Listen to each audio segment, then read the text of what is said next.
আমাকে মেসেজ করে করে করে করে একজনও উত্তর পায়নি, ঠিক আছে।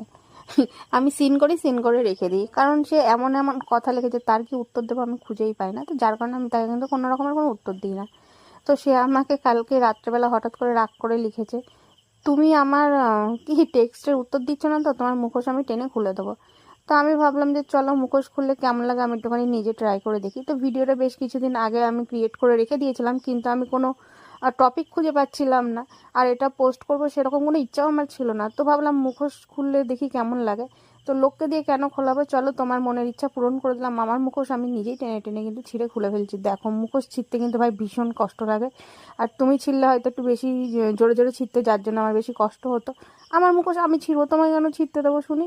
আমি আমার জিনিস অন্য কাউকে করতে দিই না, ঠিক আছে। যার যার জিনিস শেষে সামলাও। তো এই দেখো মুখোশ ছেঁড়ার পর আমার স্কিনটা কত সুন্দর, কত ক্লিন লাগছে, দেখতে পাচ্ছ।